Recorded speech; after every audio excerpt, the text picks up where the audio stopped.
I'm Grace Torie, and you're listening to That Girl the Podcast. Grab a beverage of choice and settle in, because the new episode is starting now.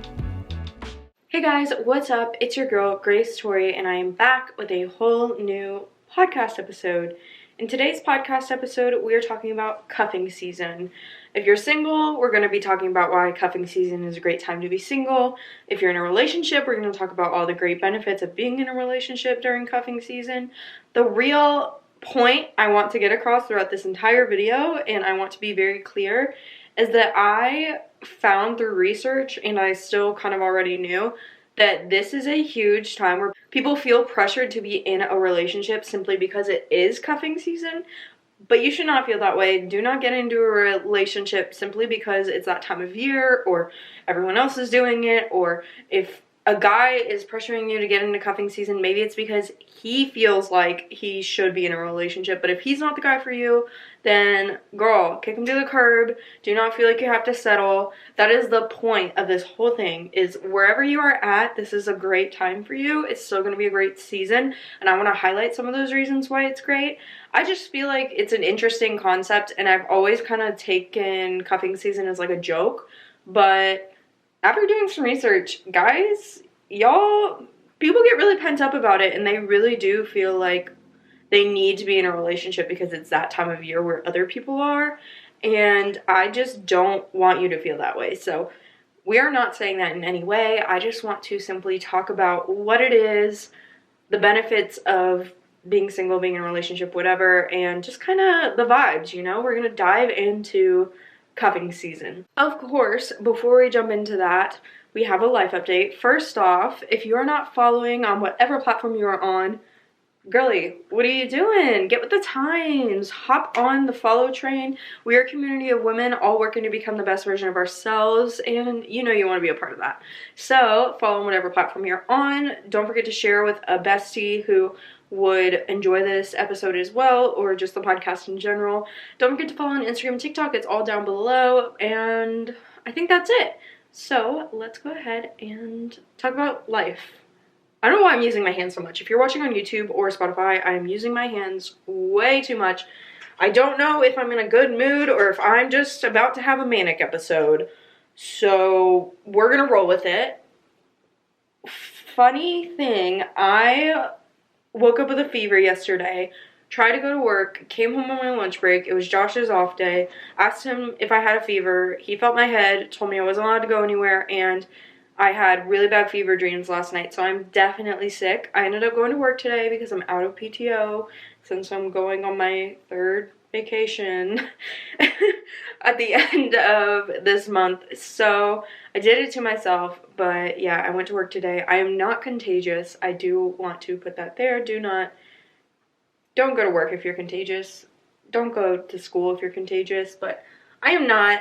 I think Josh would be very sick by now if I was, because we always get each other sick, and we're on like day 2 or 3. So I'm good. But with that being said, I still had a fever this morning. I feel a little bit better, but if I sound weird, I lose energy, I'm out of breath because I have been getting out of breath quicker, that would be why. I'm still alive, but I'm barely breathing, let's be honest. So that's where we're at. Another weird thing that I want to talk about is I was driving home. I live 2 minutes away from my work, and tell me why in that 5-minute time span I saw 777 twice.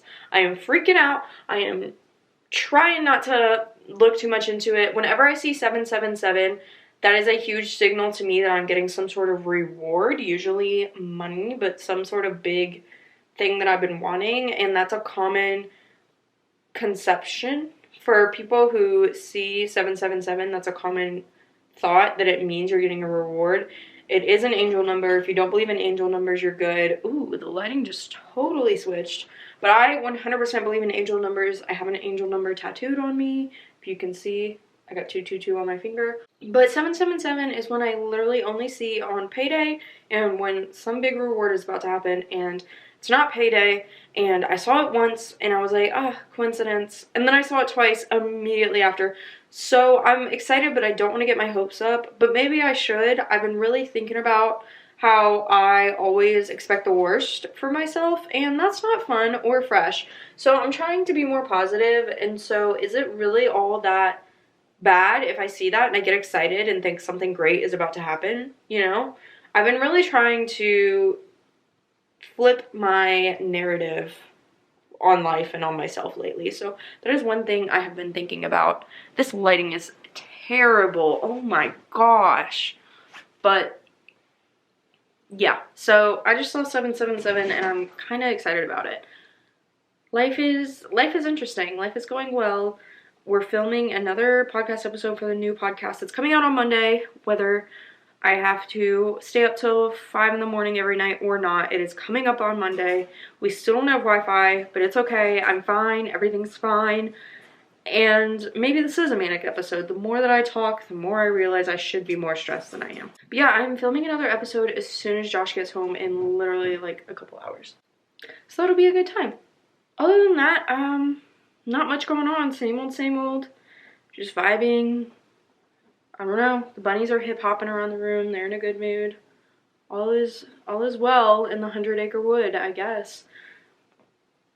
Oh, also, I'm still drinking more water, and guys, I'm still not over the fact that no one told me that if you drink a gallon of water a day, your life is seriously better. Seriously improves immediately.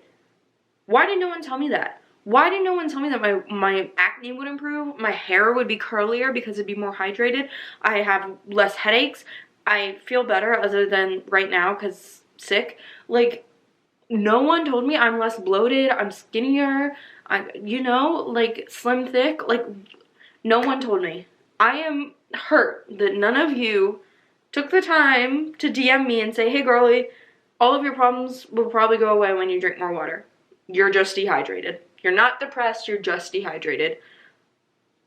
Like, guys, please, drink more water. If you think you're drinking enough water, drink more. Because I swear, I am just still flabbergasted about this. Now, that being said, let's talk about cuffing season. So, what is cuffing season? I found a fun little pamphlet on Pinterest because Pinterest is a cited government, university, trusted resource. Obviously it's not.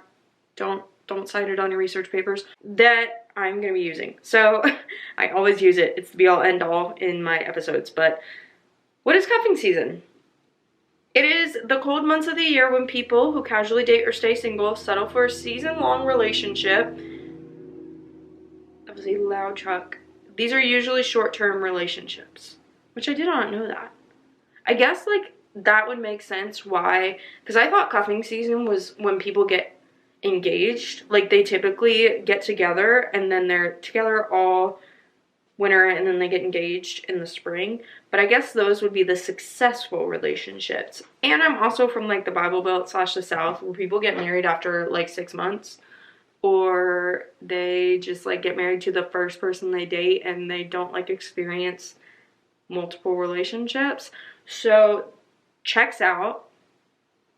But yeah, I guess cuffing season, I never saw it as that. I think the thing about it is it's so large. Like, cuffing season has become such a general topic that it has taken on a new definition. Like, anyone who is single going into this uses cuffing season as like, oh, it's cuffing season, I should be in a relationship. Or anyone who's in a relationship is like uses it to validate it, like, oh, it's cuffing season, it's trendy to be in a relationship right now. Because like hot girl summer, like, it's trendy to be single, whereas like winter, it's trendy to be in a relationship. So whether cuffing season is short-term or long-term relationships, like, I see myself as still participating because Josh and I have been dating for 2 years, and as far as I know, we're going to continue to date through this entire season. So we will be cuffed, so to speak. So I think we're still participating even if we didn't start dating in September or whenever, like, cuffing season starts. So when is cuffing season? Bringing up the important things. Cuffing season is from late fall until the beginning of spring. Depending on your hemisphere, the months change. For part of the world, it's from Halloween to Valentine's Day, the complete holiday season. So I found this really kind of funny season schedule for cuffing season, and it kind of turns it into like football slash basketball slash like a sports thing. So it says that scouting, which is looking for a partner online, is August 1st through 31st. Drafting, which is picking your top candidates, is September 1st through 30th, which, pause, if men actually do this, which I have a feeling that they do, yikes. Are you actually out here drafting? I know some men that would, but I have questions. I would like to know your process and how many seasons you've done it. That is all. Tryouts, which are going on a lot of first dates, are October 1st through 31st. Preseason is getting more serious with 1 or 2 prospects, November 1st through 30th. I'm just saying, if you're getting serious with 2 people, you better make sure they both know. I'm just going to say. Because in this day and age, I don't waste, when I was single, let's say that, I wouldn't waste my time getting serious with anybody if there was anybody else, you know? So I get casually dating. You don't need to tell them like, oh yeah, I'm casually dating more than one person. But if you're getting serious, I would assume that you are spending a lot of time together, you are sleeping in each other's house, you are talking about life. These are all things, talking about life deeply, not just talking about life. These are all things that I think you would be at a point where you would say, hey, I really like you, but I do need to be honest with you. I'm still exploring my options. Like, I'm just saying. Word from the wise.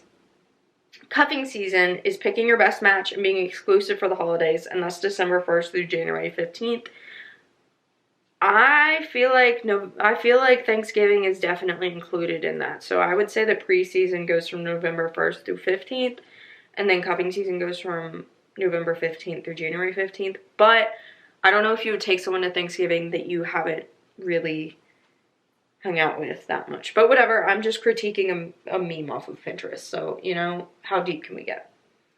Playoffs, which are survive the holidays and consider long-term potential, January 16th through February 13th, which, in my opinion, is the most dreadful. My buddy just did a zoomie across the room. You definitely heard that. He, like, bounced off the wall. I've never seen him do something that wild. Okay. I would say that January 16th through February 13th is potentially the most dreadful time of the year because it's cold and there's nothing going on. President's Day. That's the only thing going on. And we don't do anything for President's Day. Nothing happens for President's Day. I think mattress places do sales, but we all know about mattress places, if you know what I'm saying.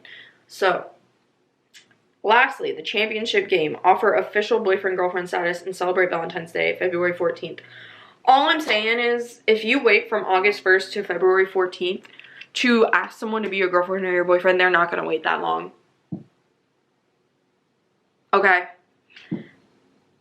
A situationship, there is no way a situationship should last, how many months is that? 6 months. No, if a man waits 6 months to tell you that he would like to be in a relationship, absolutely not. You should not, absolutely not. There's, no, he's playing games, and that's kind of the whole point of this schedule, is the fact that it's being looked at like a game. You are not something that is a pawn in a game. I understand waiting like a month, maybe 2 months depending on the situation. 6 months? Absolutely not. And that's what I got to say about that. So, let's talk about reasons why people couple up during cuffing season. One, again, Pinterest. These are from Pinterest. It says humans aren't different from animals. Like animals, human beings also want to be in packs to beat the cold season. AKA, we like snuggling. To have a holiday season plus one, you know, keeps it from being awkward sometimes. To combat seasonal affective disorder, aka sad.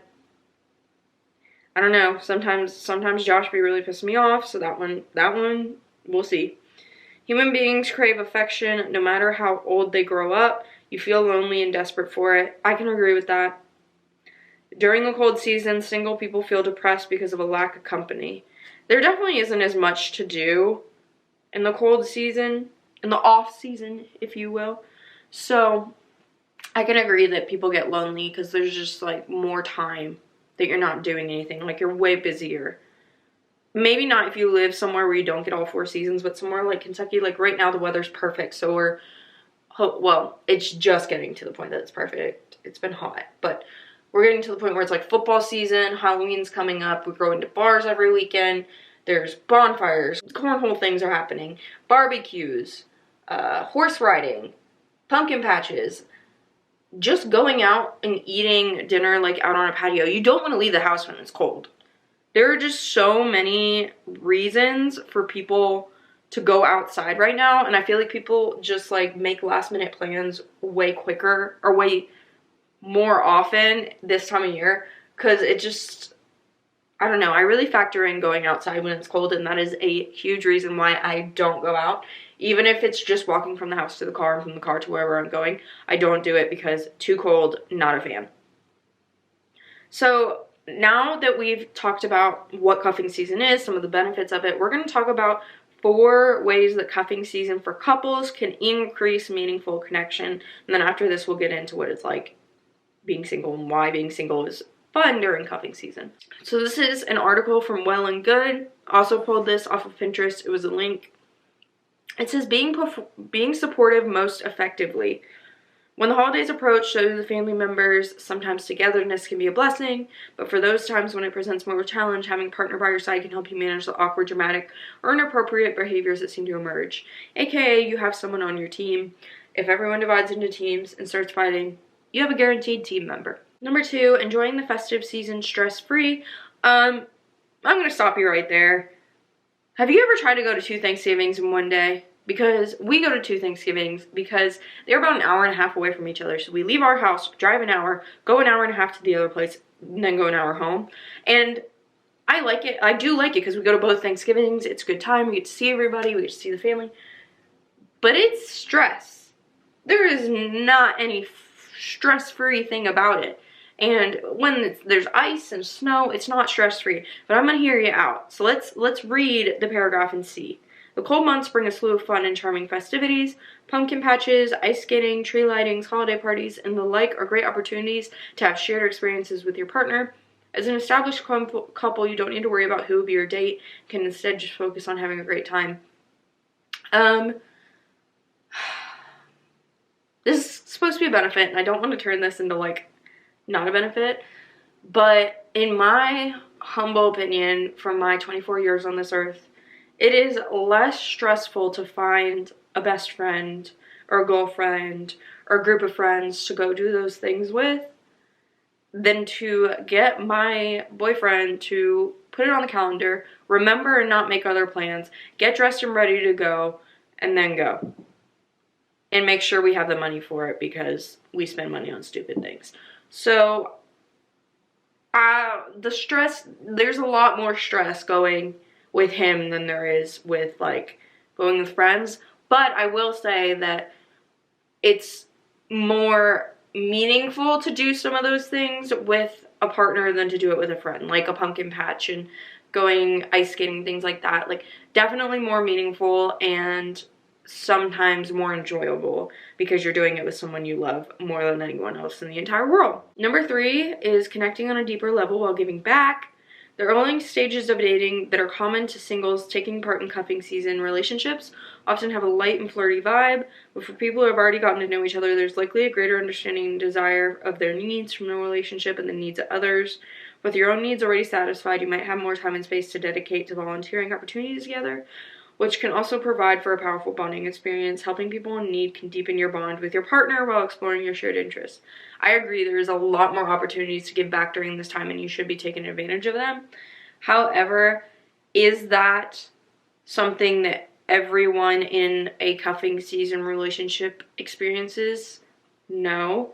I almost feel like this article is reaching to try and find benefits, because there are so many benefits to being in a relationship during the holidays, and I just feel like some of these are not applicable to every relationship. Not that they, like, should be, but, like, majority of relationships may not feel this. I don't know. I just feel like they're reaching when there's so many other benefits but I do agree that there are more opportunities and you should seize those opportunities to give back during that time.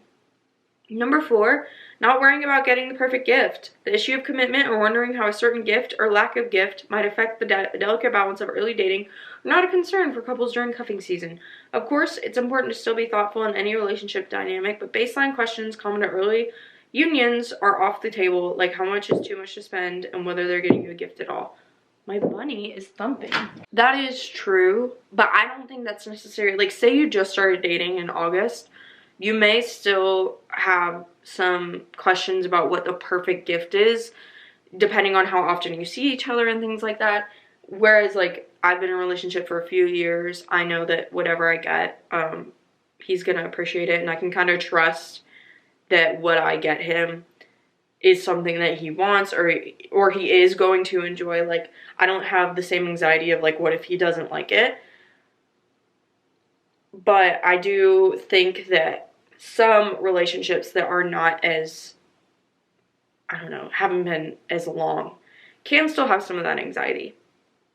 So that may not have been the best article to talk about the benefits of being in a relationship. I feel like having a teammate through everything is definitely helpful. Someone to bounce ideas off of, someone to talk to, someone to enjoy everything with, someone to watch movies with, someone to snuggle with. There are so many benefits, and I think just like the feeling that you get of knowing that you have someone who has your back, especially if you do have like a lot of family drama, is super great and amazing, and I do love that. And there are so many benefits to being in a relationship during this time of the year. That being said, there are also a lot of benefits why being single this time of the year is awesome. So I'm going to remind you, don't get into a relationship because you feel pressured for any reason, specifically because it's cuffing season. Who cares if it's cuffing season? I don't want to hear about a single one of you getting into a cuffing season relationship because you felt pressured, okay? The only relationship you need to be in cuffing season, if you don't want to be in a relationship or you don't know anyone that you would like to be in a relationship with and you're head over heels for, is yourself, okay? We're practicing self-love, and then if the right person comes along, the right person comes along, but we're not forcing anything, we're not feeling pressure to do anything, we're not getting with someone because someone else said that they think we'd be a good couple after we've given them a chance and they're not the vibe, we're not doing it unless we want to. You can be as selfish as you want when it comes to someone you're dating or you would like to date, because guess what? You're going to be hopefully spending the rest of your life with them, and if you don't like them, then you don't like them, okay? Give them a chance. If it doesn't work out, don't feel like you have to take it further. You should give them an explanation. Don't ghost them. Ghosting is bad, but like I said, you don't know anybody anything. That being said, let's talk about all the great reasons to be single. One thing about me is I love a little chaos. I love creating a little chaos. I love a little healthy toxicity. I love a little drama. I love a little entertainment. And it's a lot easier to do those things when you are single. One, you don't have anybody else you need to factor into any of your plans, any of your mischief. Pause. Okay, sorry guys, if I look different or sound different, it's because this is like 2 hours later. I was editing this to get it up, and I realized that my bunny knocked the camera over when I was filming earlier, and I had filmed like a whole snippet slash segment, I guess is the word, on why being single is awesome during cuffing season and the pros of it, and it got completely wiped from my camera. So I'm gonna do it again. It's probably not gonna be as good as it was the first time, I'm gonna be honest, because I don't remember everything I said, but we're gonna do it. So basically, as I was saying, I like to cause a little healthy drama when I am single, and it's really hard to do that when you are like in a relationship, because one, you have to kind of be more responsible. Like, you're not just on your own schedule, you're on someone else's. So if you want to do anything, you kind of have to make sure that they're on board if they want to go with you, or kind of talk to them about it at least. Most of the time in most relationships, you know, communication is healthy, it's good, you should be doing that in a relationship. On top of that, you also kind of have a voice of reason, and I love Josh. I have no common sense. I would probably not be in a great spot without him because I have no street smarts. He has all the street smarts. But he kind of prevents me from doing stupid things that could have been really fun, you know? So when I was single, I would do all kinds of really dumb things that ended up being really fun, or ended up being a really good story that didn't exactly harm me. So that's what I mean by causing, you know, like good chaos. Like I would just go run out and do something, or go pull an all-nighter with my friends. And not that he's against like things like that, it's more of like the dangerous things. Like if I really want a coffee and there's just an ice storm, I probably shouldn't be driving, but I'm an idiot and I will do it anyway, you know? Those are the situations he gets mad about. But there is still good ones, like pulling all-nighters with your friends that he doesn't care about, that I would do, and we would get into things that probably aren't great, that a single person is okay to do, but it's no longer okay if you're in a relationship. That sounds really bad. I wasn't like doing any certain prescription type things that you're not supposed to do, if you catch what I'm saying. And I also was a very like sober person. I don't particularly drink that much, only on occasion. So we weren't doing anything particularly bad. It's just like everything's different when you're in a relationship, and the things that are fun when you're single are not as fun in a relationship. So yeah, when you're single, you can do all those things. You can do literally whatever you want, whenever you want, at the drop of a hat. Like you can just leave your house and go somewhere if you want to go, and you don't really have to worry about anybody else, their opinion, or factor any of that in.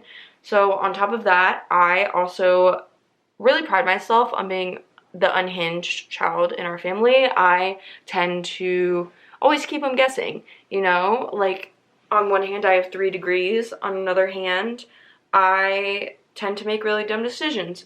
On one hand, I have 2 successful podcasts. On another hand, I still have a full-time job in the corporate world.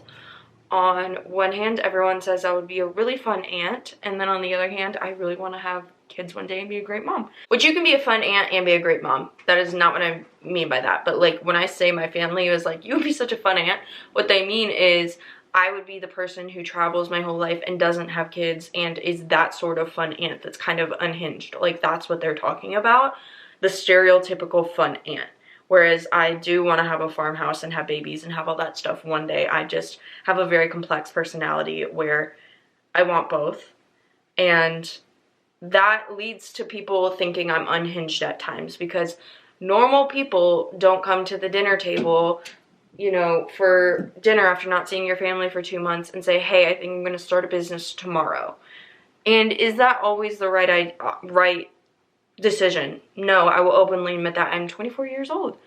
But at the time it felt right, and I learned a lesson from it. So that's what I'm talking about. I'm unhinged, and I think that when I'm in a relationship, honestly, when anyone is in a relationship, they tend to be a little bit more tame and predictable. They don't make as many crazy decisions because their life is more predictable. They're doing the same things over and over. They have a partner. They're responsible for another person to a certain degree, and they can't just do things on a whim anymore. So any of that like spontaneous fun stuff is for a typical person out the window, because if you want to go on a vacation, you typically want to take your partner with you, and if they have a full-time job or if you have a full-time job, you have to align that.